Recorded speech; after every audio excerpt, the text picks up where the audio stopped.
자, 찬송가 216장 찬송하겠습니다. 216장입니다. 216장.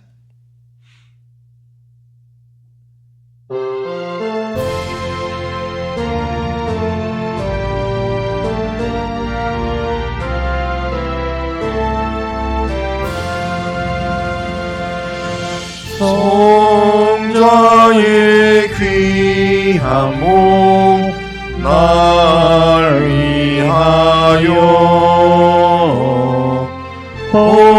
버리신 그 사랑 고마워라. 내 머리 숙여서 주님께 비는 말 나 무엇 주님께 바치리까.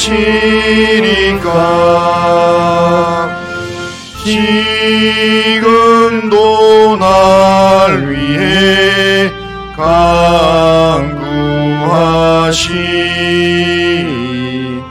이 어떤 믿음이 아옵나니.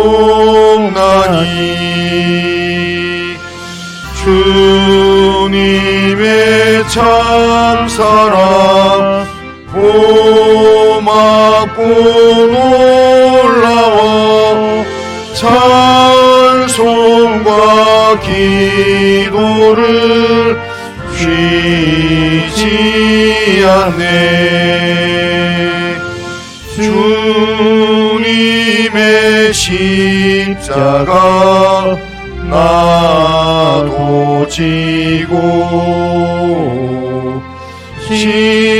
신실한 믿음과 마음으로 형제의 사랑과 친절한 위로를 네게 나 베풀게 하옵소서. 만 가지 은혜를 받았으니 내 평생 슬프나 즐거우나 이 몸을 온전히 주님께 바쳐서 주님만 위하여 늘 살겠네.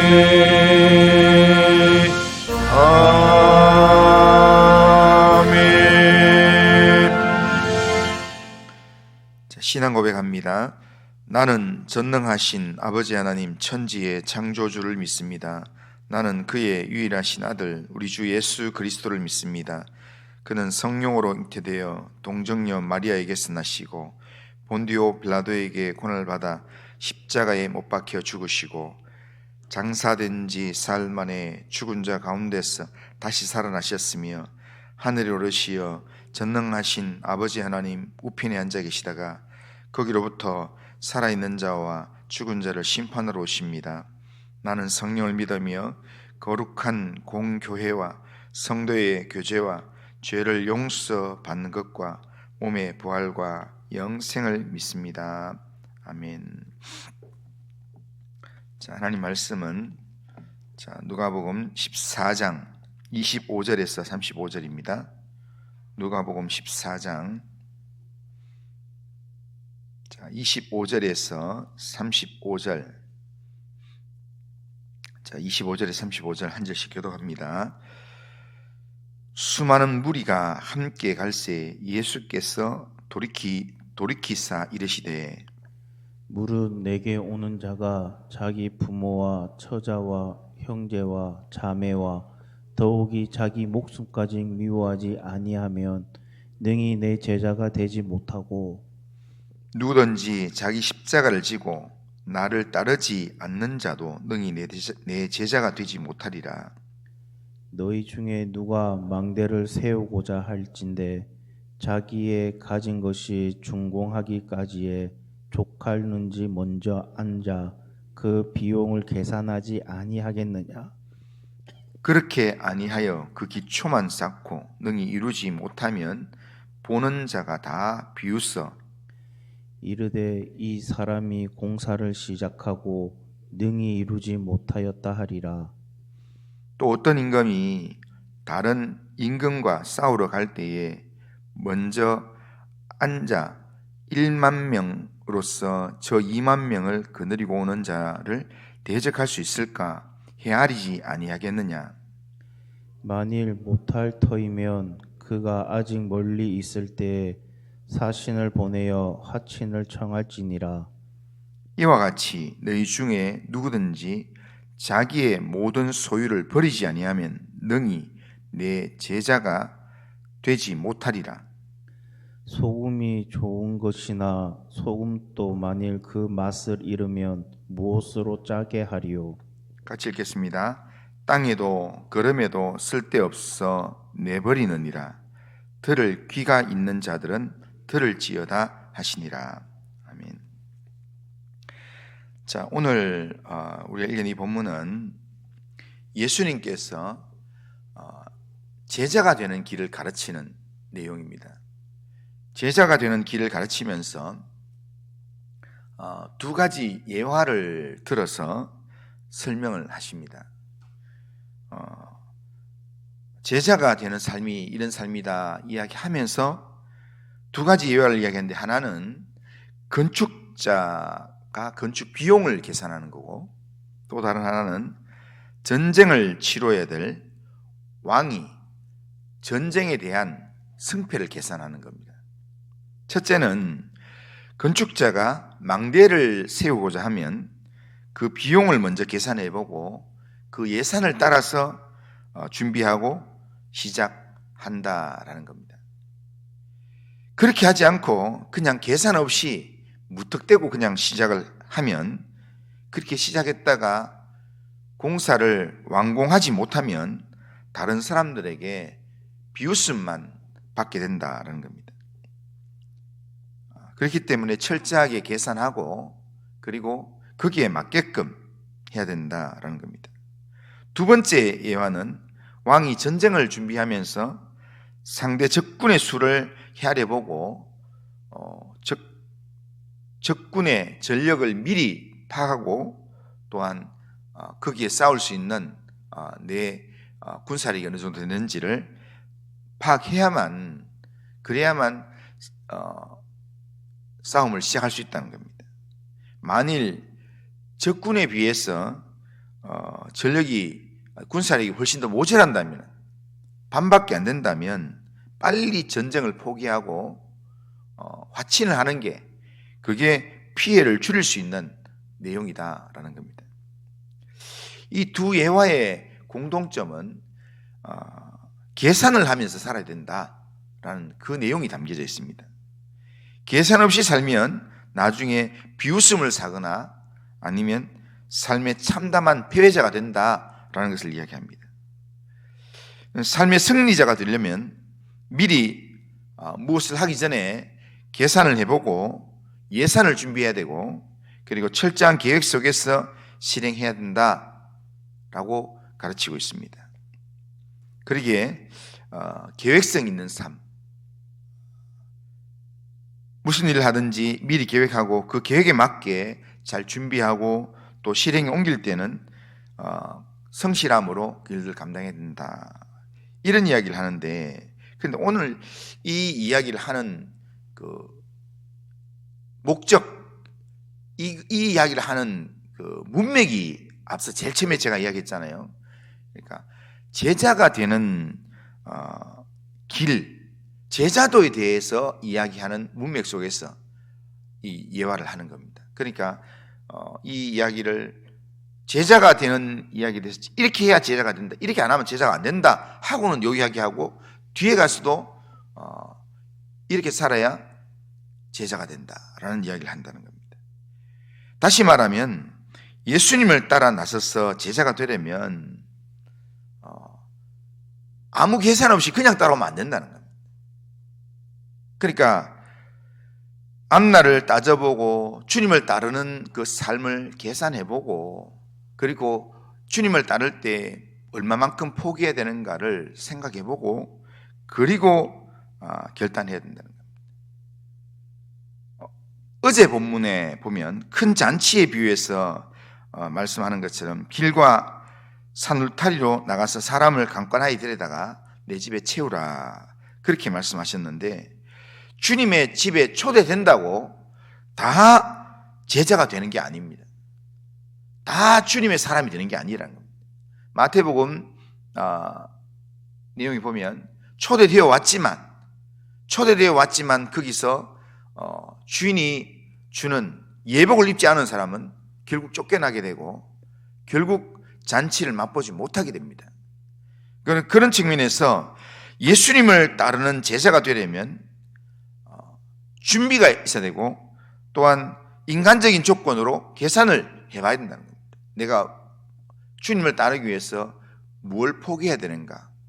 그런데 주님이 우리에게 그걸 이야기를 해줍니다. 주님을 따르기 위해서는 모든 것을 다 내려놓아야 된다. 주님만 바라봐야 된다. 주님만 의지해야 된다. 그걸 말씀하는 겁니다. 내 가족, 형제, 부모, 친지 모든 것들을 다 내려놓고 해야 된다. 그렇게 합니다. 26절, 27절 보면 무릇 내게 오는 자가 자기 부모와 처자와 형제와 자매와 더욱이 자기 목숨까지 미워하지 아니하면 능히 내 제자가 되지 못하고, 누구든지 자기 십자가를 지고 나를 따르지 않는 자도 능히 내 제자가 되지 못하리라, 그렇게 말씀합니다. 그러니까 모든 것을 다 내려놓고 자기 십자가를 지고 주님을 따르는 것, 그게 바로 제자의 길이고 제자의 삶이다라는 겁니다. 33절에 보면 이와 같이 너희 중에 누구든지 자기의 모든 소유를 버리지 아니하면 능히 내 제자가 되지 못하리라, 그렇게 말씀합니다. 예수님의 제자가 되는 길을 가기에 얼마나 많은 비용이 드는가, 얼마나 많은 것들을 또한 내려놓아야 되는가, 포기해야 되는가 생각해 보면요, 이거는 계산이 잘 안 돼요.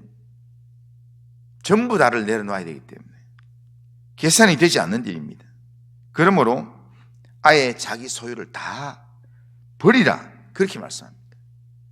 이 말씀은 조금 복잡한 의미를 지니고 있지만, 그러나 단순한 진리 하나는 뭐냐면 자기가 가지고 있는 것, 자기가 의지하는 것으로는 절대 주님 못 따른다는 겁니다.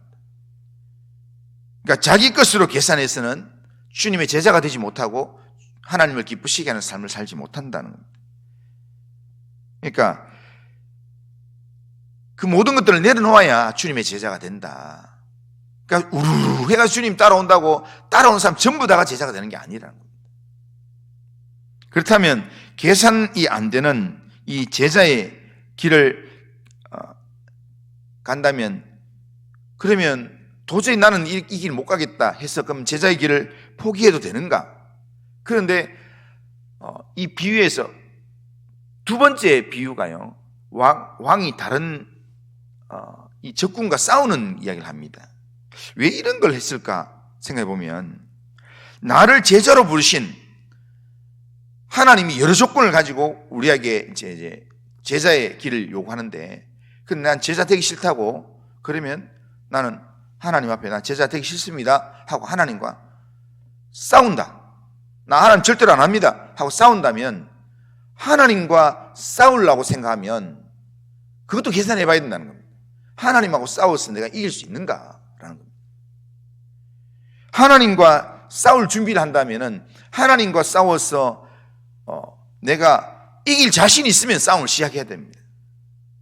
그런데 하나님과 싸워서 이길 수 있으면 나를 제자로 부르신 그분과 싸워서 나 제자 절대로 못하겠습니다, 안 합니다, 나 그 길 안 갑니다, 이렇게 하면 되는데, 그런데 내 건강, 내 물질, 내 능력, 내 모든 것들 다 사용해서 하나님과 싸워서 이길 수 있으면 싸우면 됩니다. 그런데 계산해 봐야 된다는 겁니다. 그런데 계산을 해봤는데 적과 싸워가지고 적의 이 군사력과 나의 이 군사력의 차이가 몇 배를 난다면 싸움이 안 될 것 같으면 애초에 싸움을 시작 안 하는 게 좋다는 겁니다. 빨리 화친을 하는 게 좋다는 겁니다. 근데 지금 우리가 분명히 알아야 될 것은 하나님이 나를 부르시는데 내가 내 건강, 내 물질, 내 능력, 내 경험 전부 다 동원해가지고 나는 하나님 절대로 안 합니다. 해가지고 싸우면 싸울 수 있는가? 하나님한테 싸워서 이길 수 있는가? 절대로 못 이깁니다. 내가 하나님과 싸우려고 내 물질 가지고 나는 이 물질 이걸 붙들겠습니다. 이렇게 하면 하나님이 그래 네 물질 그렇게 잘 있나 보자 하고는 하루아침에 요백에서 물질 쫙 가져가 버린 것처럼 물질을 싹 가져가 버린다는 거예요.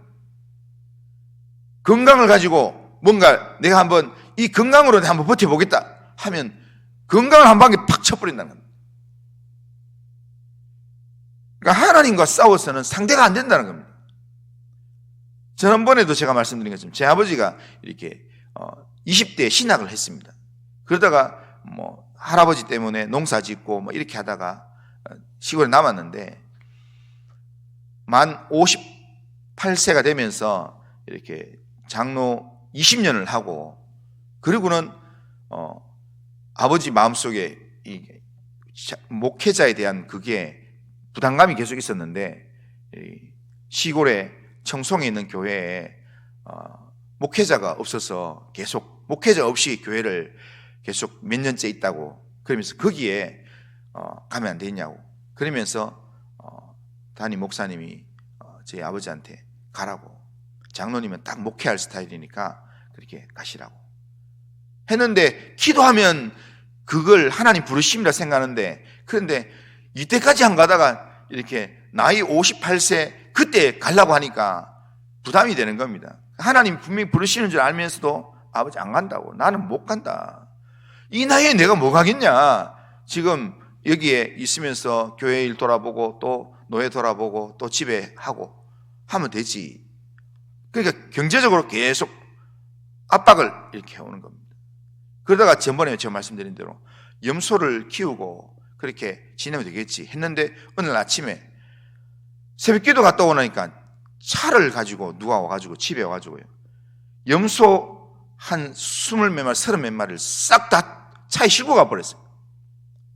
그러니까 염소 키우면서 남은 생에 살겠다고 했는데 싹 다 가져가니까 아버지가 뭐 경찰에 신고해도 뭐 거기 뭐 자동차 발자국만 나오지 그게 뭐 CC 카메라가 있는 것도 아니고 못 잡으니까 그러니까 아버지가 에이 그래도 얘가 이 나이에 무슨 뭐 저기 뭐 청송에 가서 목회를 하겠나 그냥 양봉이 한 30통 있으니까 양봉하면서 뭐 그러면서 뭐 노후 보내지 뭐 이렇게 생각했는데 그 말하고 한 달이 안 됐어요.